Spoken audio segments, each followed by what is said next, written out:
Yes. No, the worst thing is about this team, right, is like when they panic, right, or when they go behind, Yeah. that's when they really implode. You see what they try to do long ball, Maguire tries to go up, Yeah. Dalot tries to be like what Roberto Carlos, Rashford tries to take on like two men. You just want to wonder, right, like what goes on in their brain.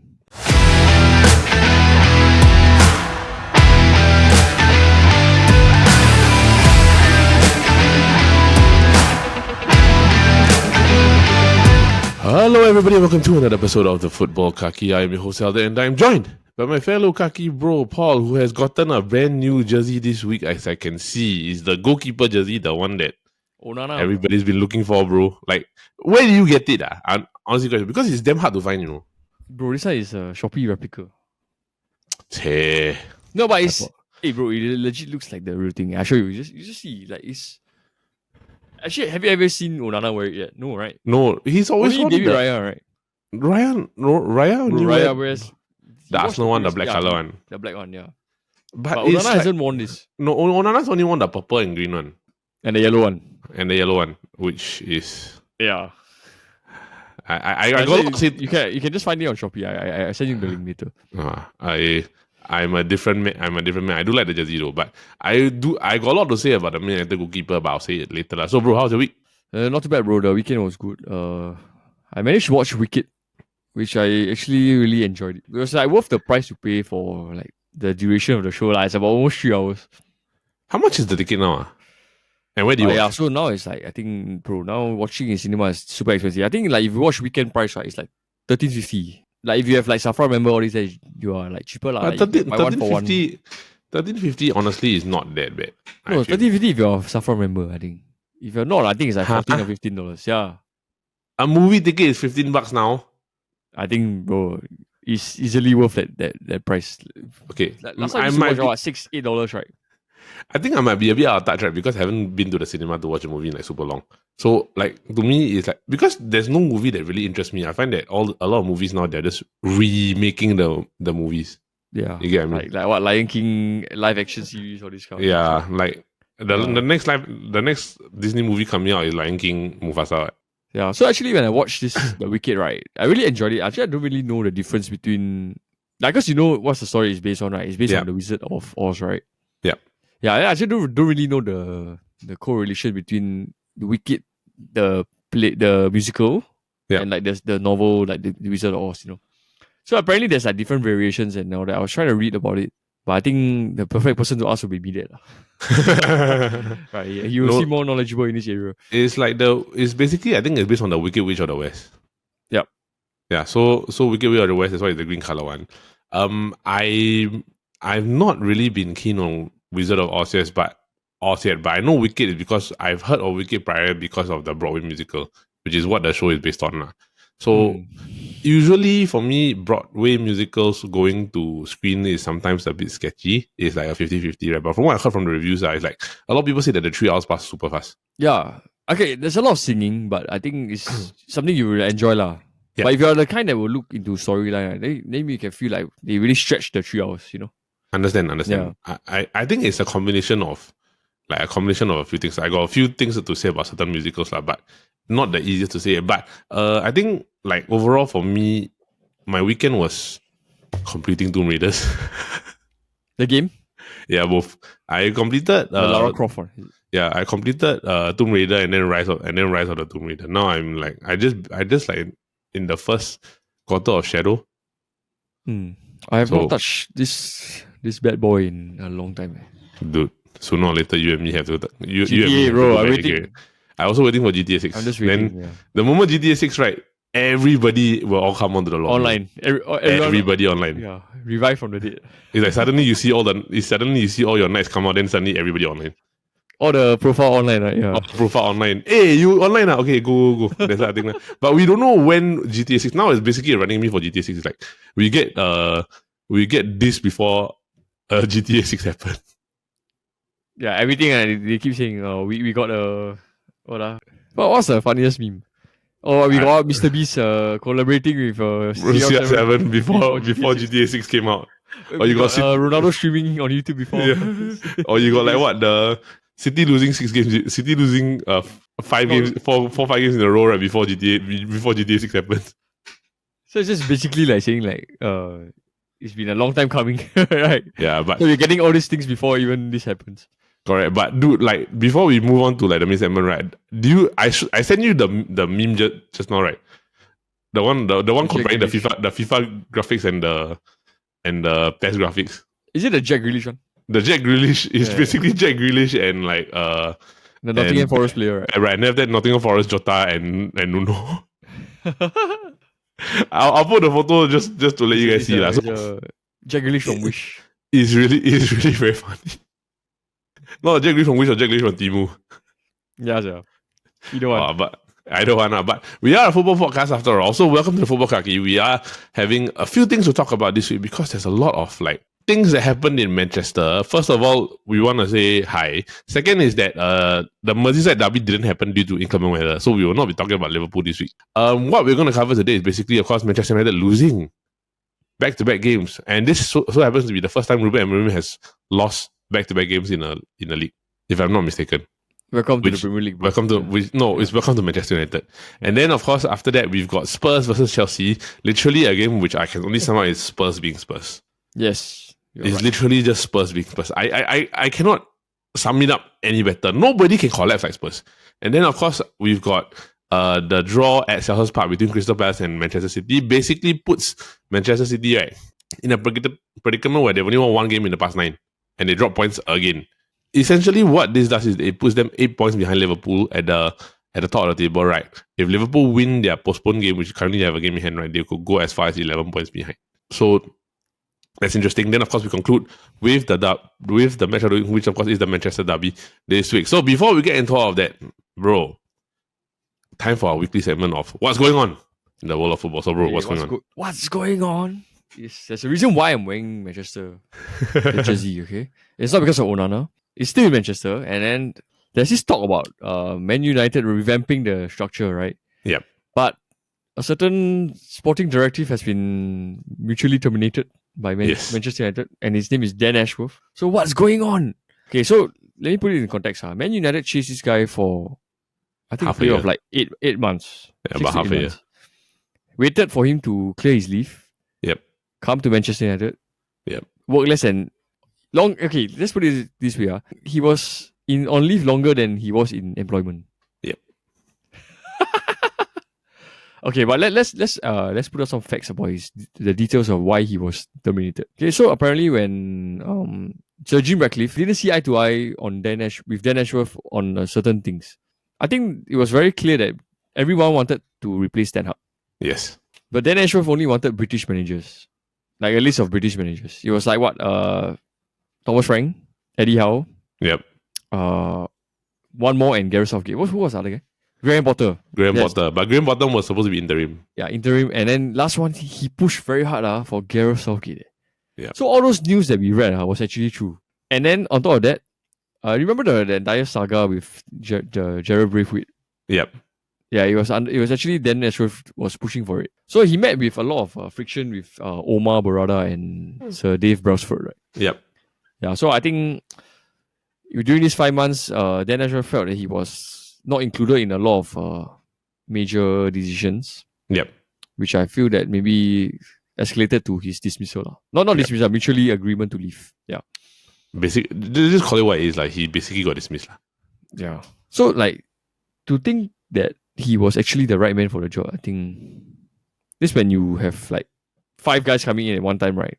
Yeah. Calling the shot. So I think it's quite a mess, right? Don't you think? I think that what they're trying to do, right, is I understand where they're coming from, but the problem is that you've got Sir Jim Ratcliffe, you've got Sir Dave Brailsford, you've got Omar Barada, you've got Jason Wilcox, and then you've got Dan Ashworth coming in. Who's the boss? So Jim is definitely the boss. So Jim is definitely the boss, but the thing is that who's making the overriding decision? Because Omar is the CEO, right? Precisely. So the thing is that the decisions that they were made, right, essentially from what I read up with the transfers, right, was that the Lee and Maswari transfers were not Dan Ashworth. He didn't want them, right? He wanted Zirkzee. He got Zirkzee. He wanted Zirkzee and Braithwaite. He wanted Zirkzee and Braithwaite, but he got Zirkzee in the end. I'm not sure they didn't say much about the Euro incident, but also the Amorim decision, right, was actually Omar Barada's decision. Not as in, and Dan Ashworth was like repulsive of it, right? Yes, correct. So the thing is that honestly, if you were to look at it in hindsight, right, I can understand why they would let him go. Because you too much friction already, right? It's too much friction is one thing, but what happens when everybody in the team sees the thing going in this direction, but he's the one going in the other direction?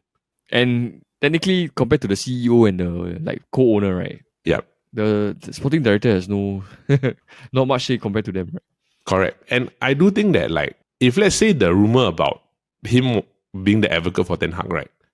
Just based on that, he shouldn't have been around already. Because to be honest, right, if 4 people wanted to go against Ten Hag getting sacked, to go for Ten Hag getting sacked, right, and he's the only one that convinced, to me it's very simple. If it's 4 against 1, right, 4 should win, Ten Hag should get sacked. Yeah, and like on what basis do you think that Ten Hag should stay? Don't come and tell me the FA Cup win. Like, it's not justifiable enough, because at the end of the day, last season all of us were already calling for his head. Yeah, if he was just lucky to get that one shot in the FA Cup final, right? Correct. And we all said this: if they had lost to Coventry in the semi-final, right, after the way that they collapsed, he should have been gone already. But because of the fact that he won the FA Cup, it prolonged his stay at Man United. And the fact that now is being, I don't know whether it's true or not, right? But it feels like Dan Ashworth is he's getting either thrown under the bus because of the Ten Hag thing, where it's totally to blame, which basically caused the disaster of a season to start with, or basically, if he's the one that made the decision, right, he has to live with it. Because basically a decision like that, right, can cost you your job. Yeah. And also, I read, right, that on Amorim's second day, right, he went on leave. Like along, like leave, like on, which included a few days, which was, I think, quite frowned upon by the owners of the club, you know. Yeah. I mean, like Sir Jim Ratcliffe and the management team, so that could be like the start of like the breaking point already. I think it got to a point where like it's very difficult, because honestly, I wouldn't want Gareth Southgate as my manager. Bro, I also didn't want Eddie Howe. The Thomas Frank was the one maybe I could accept. But if you were to ask me, you're definitely not Graham Potter, right? So if you ask me, right, I would have rather taken Ruben Amorim over all of them. Like to be really frankly honest, Amorim wasn't even on our radar, right? He wasn't, but it was because Barada knew that City was going to take him if Pep left. Yeah. Because like to us, the only one that was feasible was Thomas Tuchel, but he went to England, right? Correct. Thomas Tuchel went to England. Then the thing is that even if you wanted to get Amorim, right, Amorim was at Sporting. So a lot of people saying like there's no way he only Sporting in the middle of the season. But then actually they did ultimatum for him, right? Yeah, which he bid into, which comes to, I think, shall we begin the main portion? So I think right now the situation is, I think they're just scrambling for, not really scrambling, I think they're looking for his replacement, which is they're looking for a sporting director now. Yeah, which there are rumors it could be Ralph Rangnick. Or the PSG guy. Yep. Or Atletico Madrid also. Yeah. So, bro, if Ralph Rangnick comes back, just let you just say the first 2 names that will be outright. Luke Shaw, the first 2 names that he really wanted long time ago. Marcus Rashford and Luke Shaw, confirm. I mean I'm up for it, right? But I also heard there are situations whereby it may not happen. They may not extend. They may not get a sporting director, right? So currently at the moment, interim sporting director is Jason Wilcox, which I think him and Barada have a very good rapport with Sir Jim Ratcliffe, So I think we shall see. So moving on, let's talk about the main segment today. So first match we're going to cover is, of course, the Manchester United loss at Old Trafford to Nottingham Forest, right? I feel bad for Ruben Amorim. This basically highlights the deficit of the inability of the players to focus. Because honestly, both, you can see early in both halves, the goals were all stupid. Honestly, they were very stupid goals. And I can only blame the goalkeeper for this. Yeah. The second half game was pure Onana and I think Lisandro. You have to share the blame. I think Lisandro also had a few, like partly 2 goals, I think. Lisandro had, okay. The first goal he got out. First goal is confirmed Lisandro. Second goal, right, I think second goal also him. He misjudged the ball that went into the net. Onana, right? No. Second goal is Onana. Third goal is a full header, right? Yeah. But the problem is that the third goal to me, Onana's at fault, because Onana could just easily jump for the ball. Bro. Yeah, but the fact that Lisandro left it. Yeah. Yeah, it's also partly his fault. Second goal is clear. Onana, bro. Second goal is, I don't know what the heck he's doing. Even, you know Gibbs White said, right? Gibbs White thought he was going to pick up the ball. Then everybody thought it was going to be a deflection. Then it just went straight into the net. Yeah. This is like rookie mistakes. No, why are you anticipating a shot? Right. Follow the path of the ball. What? That's what you thought.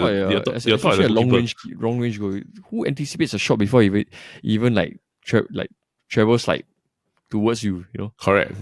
Like follow the path of the ball. To me, it's just horrible lah. But the thing is that what frustrated me about this game, right, is that at the end of the day, right, Nottingham Forest weren't good also. Yeah, but I think if you were them, right, if you can score 3 scrappy goals at Old Trafford, you will take it. I would. Confirm take it. Yeah. You confirm. Take it, yeah. I would also, but just that the problem that I face, right, when I see, right, is that basically what happened is that I don't know what caused it, right, but it's just that just this game was just a bad lapse in concentration also. And I feel that like you say, like it just revealed the true nature of these players. It revealed the true nature of this players, right? Because literally, I don't know why. Like it's to me is a core member problem really. It's a core team problem.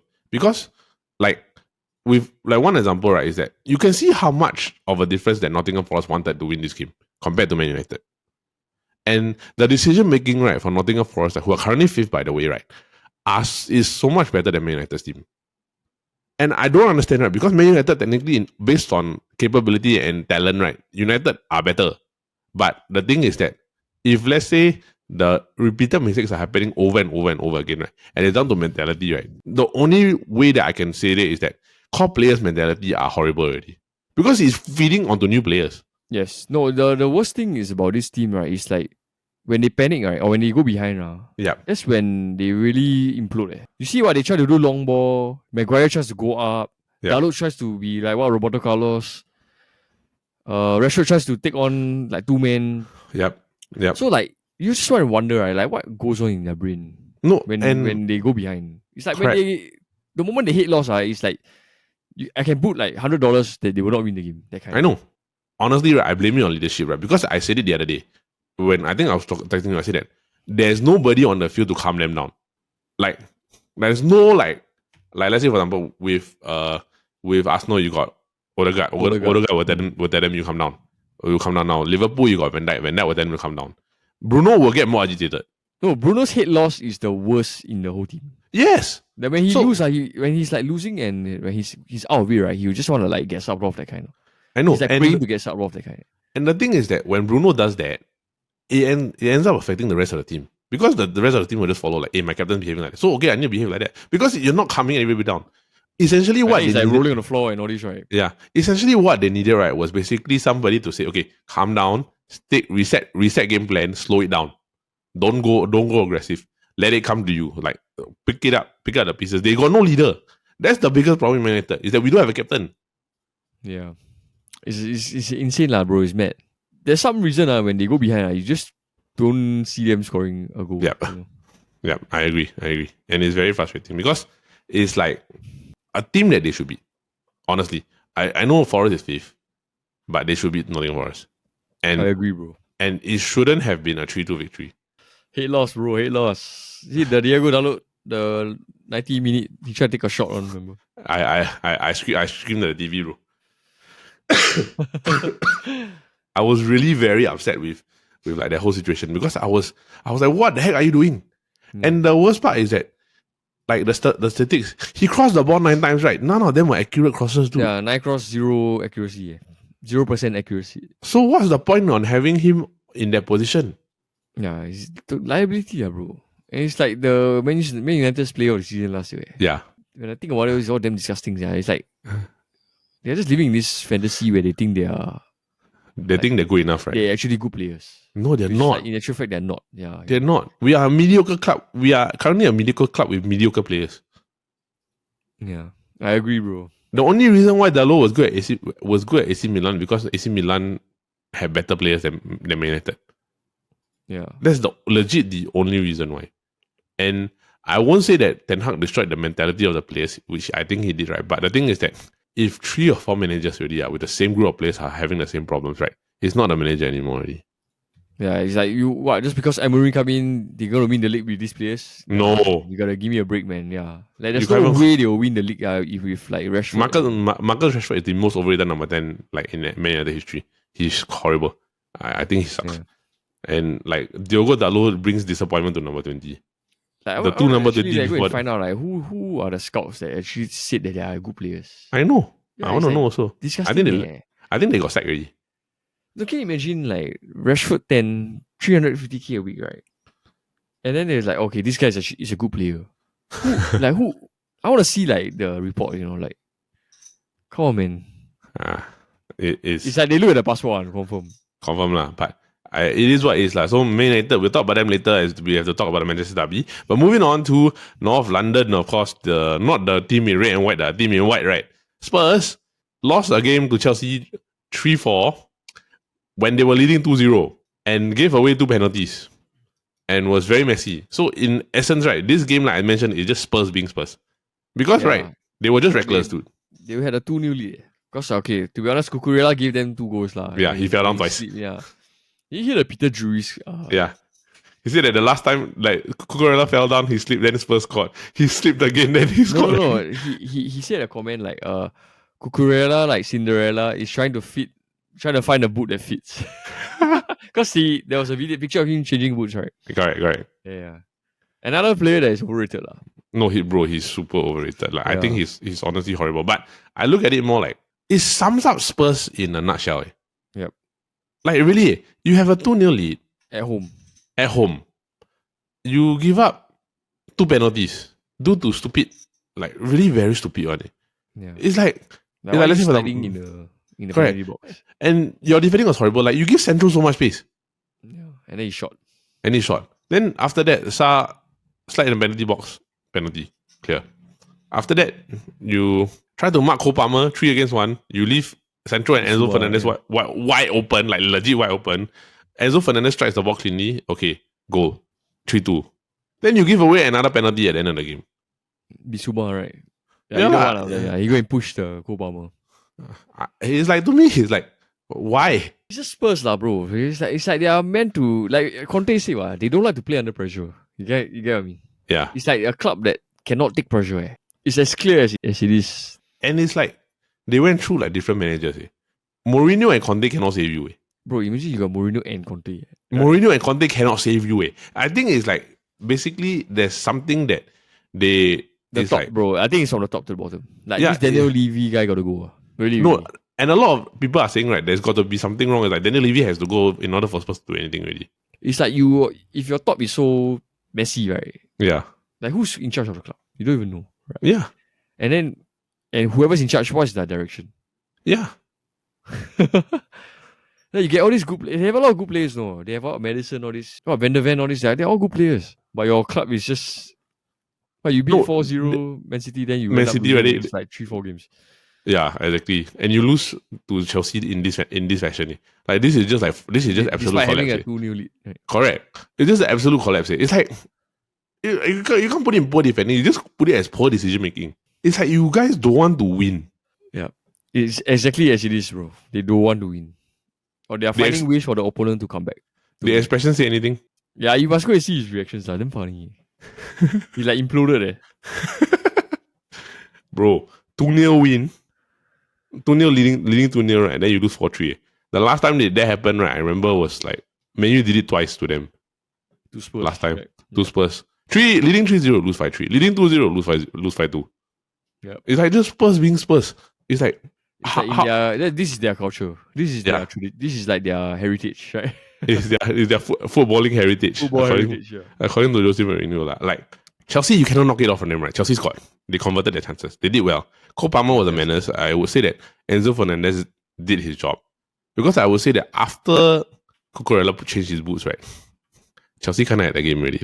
Yeah. I think like even at 2-0, they look very menacing. They look like they were going to score. So yeah, and I think, if I'm not wrong, right, they are the club that has the most goal in the league now. Are they? Yeah, they scored 35. The highest in the league. Yeah, 35, considered 18. So, yeah, second is Liverpool and Arsenal, 29. They are second in the table, 4 points behind Liverpool. Who would have thought, right? Yeah, but this Maresca is staying humble. He's saying that they are still nowhere near to win the league. Because, honestly, like, it's Liverpool's to lose, Because it's 4 points, but Liverpool have a game in hand.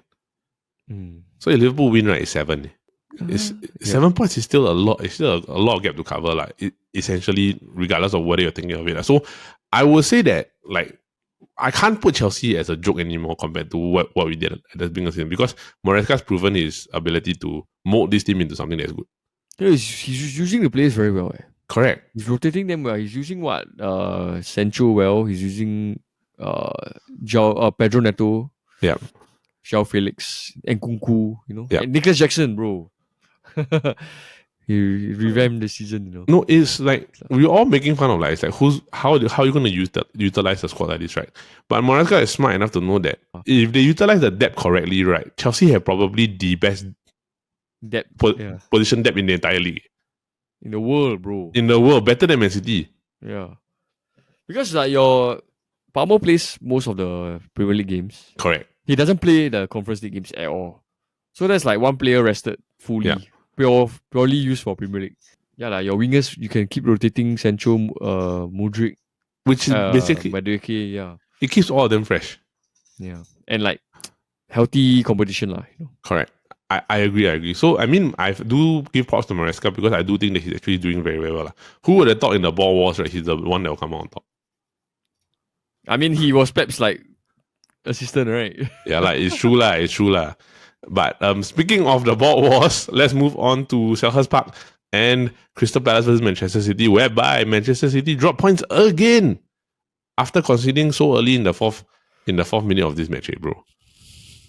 They had to come back from behind twice. Where is this Man City? What is going on? Yeah, I don't know, bro. I think the hate loss is there as well. Okay, I tell you, bro, the curse is there. One bald man in Manchester must fail, right? Why? Because the other manager now got hair already. Yeah, because the other bald guy is gone. The other bald guy is gone. But, bro, I mean, in 9 games, 1 win, 2 draws, and 6 losses.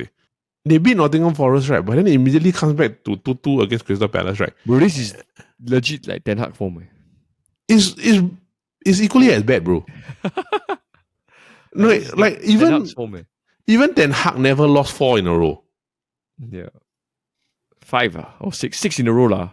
6 in a row, yeah. 6 in a row. Yeah, Never lost 6 in a row, right? And can you imagine? You in your EPL you lose what? How many? You win 1 in 6. Yeah, 1 in 7. 1 in 6. Yeah, because they played 2 Champions League games and one EFL Cup. Yep. 1 in 6. You win 1 in 6 games. Yep. And you lose 5.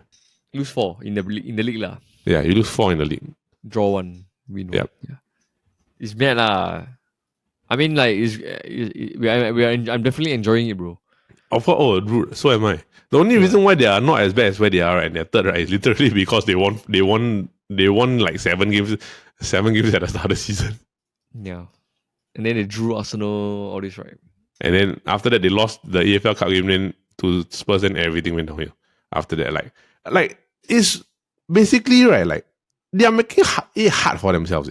Yeah, but I do feel that it's the new signings are terrible lah. Really. Oh, dude, they're horrible. Savinho. Do you see Savinho? He's sky the ball. Yeah, he's mad. It's maybe they're not at the level where Pep's expected them to be, right? Expected them to be, yeah, for sure.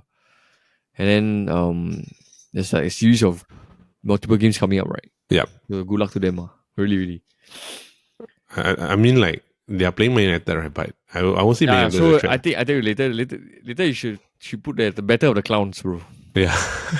It's really it's which club will be the clownery club? I mean, but there's no better time for us to play them lah. Really. It's true. But the thing that makes me question, right, is because Rico Lewis scores the equalizer, right? Then he gets sent off. He was the only City player booked at the time. Double yellow. Double yellow, right? Then I'm dude, mentally stupid. And we've said it before. Rico Lewis is not a good replacement for Kyle Walker. Or what exactly is his position? Is he a midfielder? Is he a right back? By right, he's by right a left back. Yeah. But he can play multiple positions lah. It's just that he's a jack of all trades, master of none. But I don't think he's exceptional. But it's good lah. He's definitely a utility player, bro. I think every club. No, he's a utility player, but he's not a guy that you can count on to consistently give you everything. Yeah, because you are not supposed to use him as your first 11 player, ma. Yeah. You're supposed to just use him as a club player. It's just that City never replaced Cancelo when he left. Then they tried And to use Gavadio. even if they get him, right? Yeah, even they try to get players, right? They cannot match the same profile as Cancelo. Ma. Correct. And it could get worse, right? Because honestly, even if they wanted to get midfielders in the window, right? They're not gonna get one like in the first week or two. It's not gonna be that easy. Loan. I think you probably have to loan. Sign free agents, right? Yeah. Have to lah. So they have to sort out the midfield problem, because if this goes on and Rodgers out for the rest of the season, right, and biggest problem is Rodgers, right? You cannot do shit. You cannot do crap, really. They're not going to win the league. Yeah, for sure. They're not going to win the league because, like, honestly, I feel like from this position is very hard enough. Right? Bro, like 6 losses in 9 games will do damage to any club, man. Hey, if they win the league from this position, you gotta give it to them, man. But I don't think they will, lah. It will take a very major collapse. Like in this kind of form, it will take a major collapse, right? And plus, you must understand, they are 8 points behind Liverpool right now. Yep. And Liverpool have a game in hand because the Everton game the Merseyside derby got postponed due to bad weather. If Liverpool win, it's 11 points. City's done for 11 points behind it. Yep. So there's literally like no point. By some miracle, right? The red side wins this weekend. It's 14 points. Yeah, they die already. It's as good as gone already. Yeah, so it's a good time to drag them down with us now. Correct. Right. So now, okay, before we go in, right? Do you think Crystal Palace played well? Or is it just okay lah? I think. Or is it just inflated because of the poor form of City? No, because given that, okay, to be honest, given that their form is damn bad, Crystal Palace is like they only won 2 games in the entire season. Yeah. So I think a draw against City is not a bad result. But the fact that they were ahead twice, and there was a period of time where they had 10 men, where the City had 10 men, I think okay lah, can give it to them, you know. Yep. They were hit twice, dude. Not once, twice. Yeah, twice. Twice they were hit, right? So, moving on to our match of the week, which of course is the Manchester Derby. I think we said everything now. Both clubs are not in good form. United did win more games recently in the last 9 games, right? But it still doesn't change the fact that they're just both equally as bad. But City is worse. So, what's your expected outcome? Like, what do you expect from this match, honestly? I just want to see a dogfight, man. Like, I'm praying for a dogfight. Like, I want to see a shootout lah. That'll be exciting, right? It is lah, but I don't think it's gonna happen, huh? Yeah, I think we will end up getting. We'll end up taking the L again, bro. I think so also. Like I said it last year already, bro. You don't believe me when I tell you when I predicted the Arsenal game. I was very clear. Then I'll say like, bro, just take the L. We confirm take the L one, bro. And in the manner in which we did, right? Yeah. Yeah, speaking of the Arsenal game, right, like Overlap did like the watch along, right? Then you see Roy Keane just absolutely battering Marcus Rashford. Yeah, do you see the manner in which he gave the corner away? Yeah, dude. Trying somewhat fancy flick, right? That's why I feel like these Man Utd players, right, they cannot make. They shouldn't be allowed to make decisions without any consequence. Yeah, bro. If you are under Fergie and you did that, right? Oh, dude, you're benched already. 1 month at least. 1 month. I remember that time Ronaldo did like the chip, right? No, not the chip. The juggling against Benfica. Then United got knocked out of the Champions League. Then Ferguson scored Ronaldo. He said that you're not here to entertain. then I remember he took him off. Yeah, I said you entertain by winning matches. Yes, scoring goals. Correct. You're not here to do tricks and do fanciful tricks when you're back in Portugal. It's like the third thing is like you gotta get kicked out of you lah. Like I just want a manager that. And I can tell you, bro, you saw the sideline, right? Amorim was furious, eh? Yeah, he was crazy. He was like mad. But too bad, this is your star player, eh? Oh, walao, nonsense, this nonsense team. So let's move on to predictions before we conclude this episode. So, bro, what's your prediction? As mentioned, we are not doing the battle of the predictions. We'll resume that in the turn of the new year. You're just predicting for fun, right? Yes, correct. At the moment, it's at Etihad, right? I'm going to say like Man City win 2-1. Man City win 2-1. Yeah, Haaland's going to score, bro. Yes, it's at the Etihad. I am going to go with Man City 2, Man United 0. Yeah, fair result. And then United will lose their third consecutive game in a row. And then the whole world will see basically what a bunch of frauds Man United players are. It only took them to stop following a system. Lose focus in the system. 2 games, right? 2 games. Complacent, bro. After the Everton game, I tell you already. No, it's Bruno lah. Like it's like you know, so obvious, yeah. No, honestly, Bruno's a horrible leader. Yeah. You see, we have been ruthless with Ten Hag. We've been ruthless with Dan Ashworth, right?